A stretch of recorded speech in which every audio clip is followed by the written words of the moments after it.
Je vais vous faire ma sélection pour le quintet de demain qui court à Vincennes sur la distance de 2700 mètres pour chevaux de 6 à 10 ans. Alors attention, moi j'ai privilégié les 6 ans qui sont en forme. Avec les 6 ans qui ont fait quelques courses de rentrée, qui arrivent en super forme, qui sont montés en condition sur leur dernière course de rentrée. Ensuite, moi les chevaux qui ne sont pas déférés, c'est rayures directes. Il y en a trois quatre dans cette configuration-là. Donc comme j'ai déjà dit, quand on court sur la grande piste de Vincennes, on est désavantagé. Et par rapport aux autres concurrents aussi qui sont déférés. Donc pour moi, rayures. Ensuite, j'ai rayé certains chevaux qui n'ont pas l'habitude de courir sur l'hippodrome de Vincennes. Comme je vous ai déjà dit, quand on court pas souvent sur cet hippodrome, c'est qu'on n'aime pas la grande piste avec sa montée. Voilà. Après, ça sera à vous de voir. Comme je vous ai déjà dit, moi je vous explique toutes les explications sur chaque cheval et après, c'est à vous de faire votre choix. Je vous donne les infos et tous les arguments. Pourquoi je joue tel et tel cheval. À bon entendeur. Donc moi en tête de ma sélection, j'ai mis le numéro 8 qui va être drivé par Gabriele Gelormini, déféré des 4, qui reste sur 7 victoires consécutives. Il est tenu en haute estime dans l'écurie d'Eric Bondo. C'est un crack. Moi, j'ai eu Gabriele Gelormini au téléphone. C'est un ami à moi. On se voit très souvent quand il vient sur l'hippodrome de Lyon-Parelli, car il y a sa copine qui entraîne dans le centre-est. Donc, quand elle court, ça court souvent sur l'hippodrome de Lyon-Parelli. C'est une entraîneuse de chevaux qui a des chevaux de plat et des chevaux d'obstacle. Voilà, donc je le connais par cœur. On parle très souvent ensemble et quand j'ai besoin de quelques renseignements, je l'appelle et il me répond en sachant que je n'ai pas que lui. Je parle avec beaucoup de personnes. Moi, je suis dans le monde des courses depuis très longtemps et je connais du beau monde. Je ne suis pas inconnu au bataillon comme certains. Ils se reconnaîtront. Donc moi, ce 8, c'est un crack, comme il m'a dit. Il est complet. Lors de ses dernières courses, il n'a jamais utilisé un seul artifice. C'est un cheval complet qui peut attendre, finir. Mais comme j'ai déjà dit, les aléas des courses quand on se retrouve enfermé tutti quanti, lui, je pense qu'il va se retrouver en tête de la course parce qu'il sait que c'est le cheval de la course, donc ils vont le laisser faire. Parce que ceux-là qui vont se roter à lui, je peux vous dire, comme on dit dans le jargon, ils vont se casser les dents. Donc par contre, ceux-là qui vont se retrouver derrière lui, ce cheval va les emmener très loin. Eh oui, le battre, impossible, mais prendre une place, oui. Donc ils vont tous se battre pour avoir son dos. On en reparlera demain. Donc ce 8, en tête de ma sélection, sachant que tout le monde va le jouer, il y en a qui jouent que les favoris, mais moi je les joue quand il faut les jouer. Voilà, il va clignoter en jaune demain, c'est moi qui vous le dis. Mais c'est un crack, tenu en haute estime, et on en reparlera demain.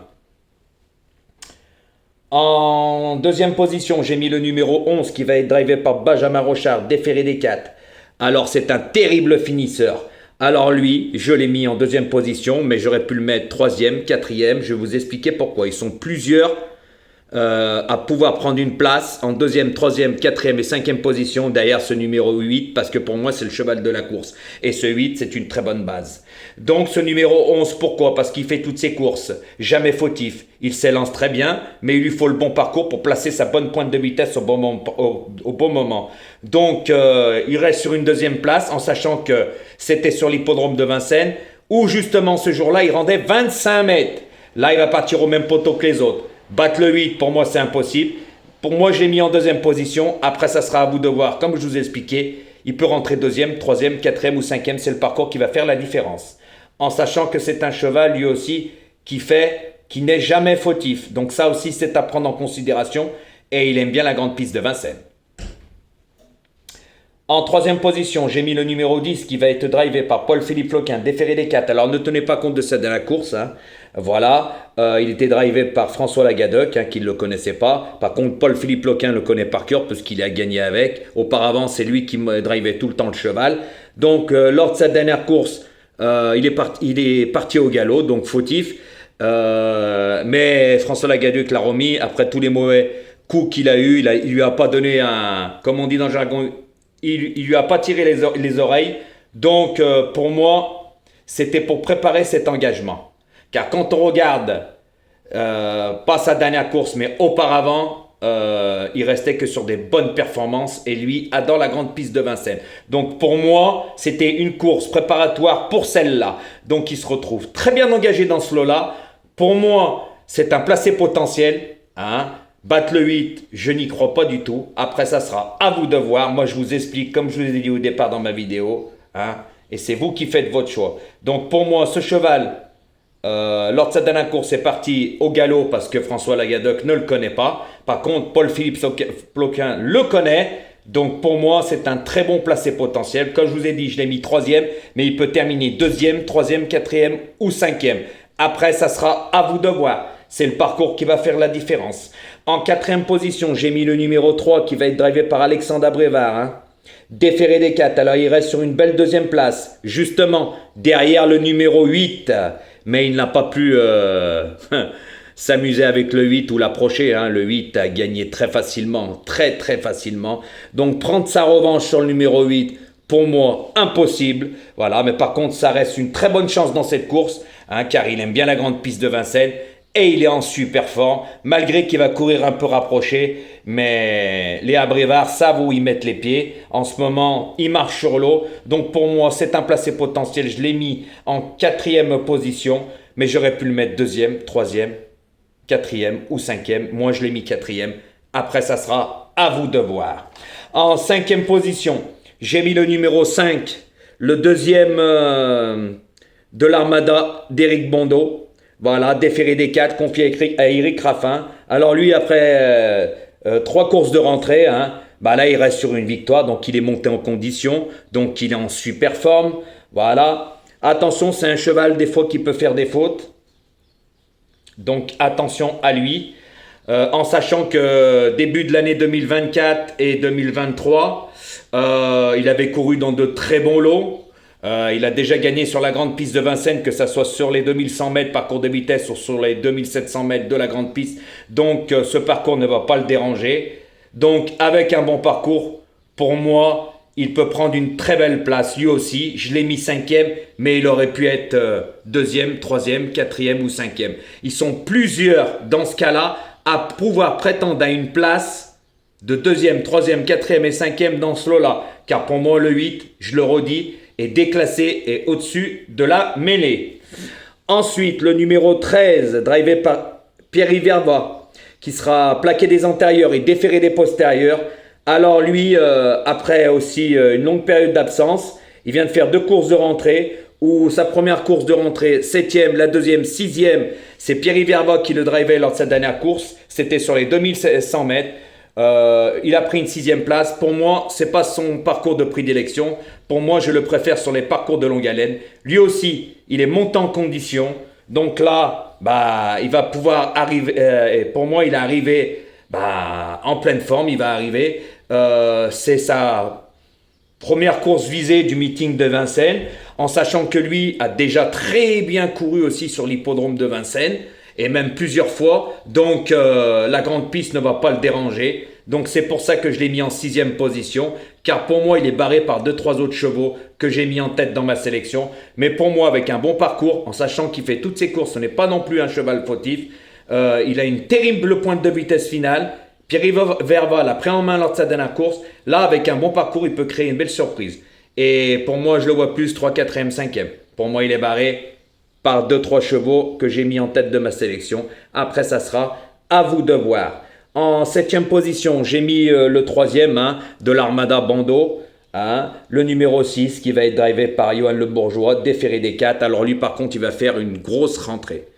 Il n'a pas couru depuis 3-4 mois. Donc, mais avant ça, il restait sur 3 victoires consécutives. Mais pourquoi je le mets aussi loin et je le joue? Je vais vous expliquer, car comme je vous ai dit, moi je fais le papier. Il fait toujours des bonnes courses de rentrée. Mais le problème avec ce cheval, c'est que je n'ai jamais vu grand-chose sur la grande piste de Vincennes. Voilà, c'est pas là où il a eu ses meilleures performances. Car en toute honnêteté, je le préfère ce cheval piste plate. À Vincennes, comme je vais vous le redire, je n'ai jamais vu grand-chose. Donc c'est pour ça que je l'ai mis en 7e position. Car pour moi, c'est plutôt un cheval vraiment à mettre en fin de combinaison dans un champ réduit. Ce n'est pas un cheval à prendre en base, c'est moi qui vous le dis. Après, ça sera à vous de voir. En sachant qu'il fait une très grande rentrée. Donc le meeting est long.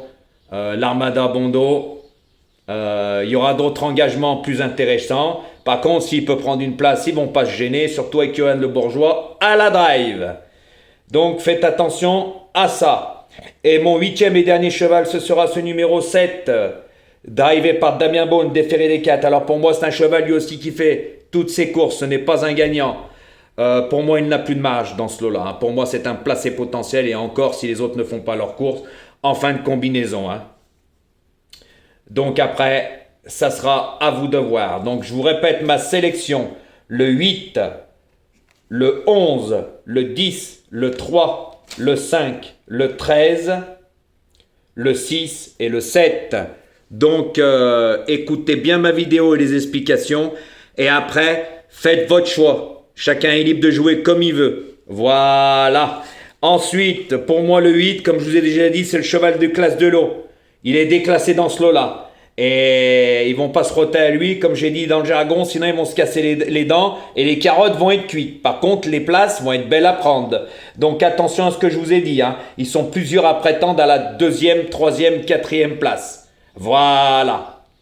Et même à la 5e. Donc, ça sera à vous de voir. Les amis, n'oubliez pas, pour les personnes qui n'ont pas cliqué sur la cloche des notifications pour recevoir mes vidéos en temps et en heure, merci pour tous ces likes. Et j'avais oublié de vous dire merci, on a dépassé les 13 000 abonnés. Ce mois-ci, c'est même pas la fin du mois, en même pas un mois, plus de 2500 abonnés. Merci à vous pour tous les partages et tutti quanti. Continuez comme ça me donne de la force et de la visibilité. Et comme j'ai dit, début janvier, j'aurai 2-3 bonnes surprises pour vous. Voilà. Et les explications vont continuer. Eh oui, car je sais que vous aimez ça par rapport à vos commentaires. Voilà. Je sais que ça en dérange plusieurs. Hein, et j'attise la jalousie par rapport à ma connaissance, mon savoir et mes très bons résultats. Voilà, je n'ai plus rien à prouver à personne. Et comme j'ai déjà dit, début janvier, je donne plus l'heure à personne. Ils pourront aboyer et chanter. Mais moi, par contre, je suis quelqu'un qui assume tout. Et c'est vrai que par rapport à ce que je dis, hein, moi, je suis quelqu'un qui est franc du collier. Voilà, hein, je dis ce que je pense et je passe pas par la porte de derrière, mais je suis quelqu'un qui assume tout, voilà, et je sais que ça dérange, hein, mais tant que ça dérange pas mes abonnés de YouTube et qui sont contents, pour moi c'est l'essentiel. Comme j'ai déjà dit, on est là pour faire gagner les abonnés en priorité, les personnes de YouTube, voilà. Donc messieurs, dames, n'oubliez pas de liker et de cliquer sur la cloche des notifications. Comme vous faites si bien, merci à vous parce que vous savez très bien que ça fait des jaloux et moi quand ça fait des jaloux, ça me fait plaisir. Donc bonne chance pour demain, écoutez bien ma vidéo et faites le bon choix par rapport à mes explications et mes infos et ça sera à vous de voir.